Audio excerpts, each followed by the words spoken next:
शिवनेरीच्या कड्याकपऱ्यांमध्ये जिजाऊंचा वाघ गरजला, पारतंत्र्याच्या अंधारामध्ये स्वराज्याचा सूर्य जन्मला. शिवछत्रपती शिवाजी महाराज यांची 396वी जयंती आपण साजरी करत आहोत. शिवनेरी गड तर एकदम लाखो आपल्या रयतेने सामावून गेलेला. शिवनेरीच्या गडावरून जी सुरुवात झाली शिवाजी महाराजांच्या जन्माची, ती अखंड आपल्याला शेवटपर्यंत महाराजांच्या सगळ्या कार्यकर्तृत्वाची जाणीव करून देईल. स्वार्थ नव्हे तर स्वराज्य, रयतेचं राज्य निर्माण करणारा असा एकमेव राजा जगाच्या पाठीवर होणे ना. आज जगभरातही शिवजयंती साजरी केली जाते. वेगवेगळे उपक्रम याच्यात घेतले जातात आणि महाराजांचे आदर्श घालून दाखवले जात आहे. योग्य व्यवस्थापन असू द्या किंवा योग्य नियोजन असू द्या किंवा आपलं जे प्रशासन आहे, आणि प्रशासन चालवत असताना आपल्या प्रशासनामध्ये शत्रूच्या स्त्रीलाही आदर केला पाहिजे. आपल्या रक्तामध्ये असं असलं पाहिजे की स्त्रीचा आदर केला पाहिजे, आणि हा पायंडा महाराजांनी घालून दिला.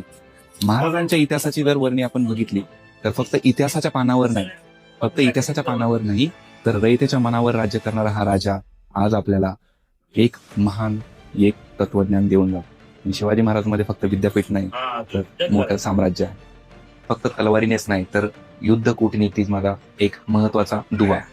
आपल्या राज्यामध्ये रयतेचा विचार तर होताच, पण रयतेमधली माणसं महत्वाची होती. मग वेगवेगळी माणसं, त्याच्यामध्ये त्यांनी अष्टप्रधान मंडळ असू द्या किंवा गुप्तहेर खाते असू द्या, वेगवेगळ्या माणसांमधून त्यांनी स्वराज्य उभारलं.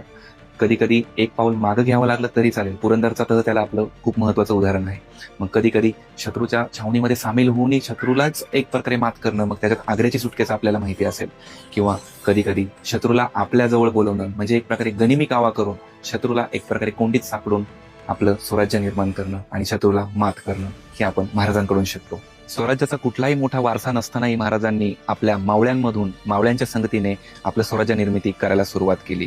मग त्यामध्ये दिल्लीचं मोठे आक्रमण असू द्या, मोगलांचे आक्रमण किंवा मग विजापूरची आदिलशाही, सगळ्यांवरती महाराजांनी युद्धनीती, कूटनीती, विचारपूर्वक, नियोजनपूर्वक आणि एक प्रकारे सामर्थ्याने मात केली. महाराजांचा गुण घ्यायचा म्हणजे आपल्याला अनेक त्यांच्या गुणांमधून जावं लागेल. आजच्या घडीला जर म्हटलं तर संयम खूप महत्वाचा आहे. महाराजांनी संयमामधूनही खूप काही शिकवलं गेलं आणि संयमामधूनच बरेचशी युद्ध जिंकलेली.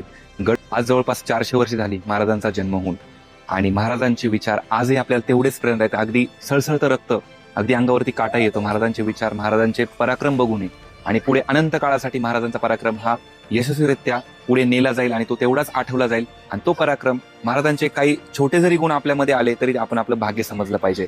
आप पुरंदर क्षत्रिय कुलावतंस सिंहासनाधीश्वर महाराजाधिराज योगीराज श्रीमंत श्री श्री छत्रपती शिवाजी महाराज की जय. छत्रपती शिवाजी महाराज की जय.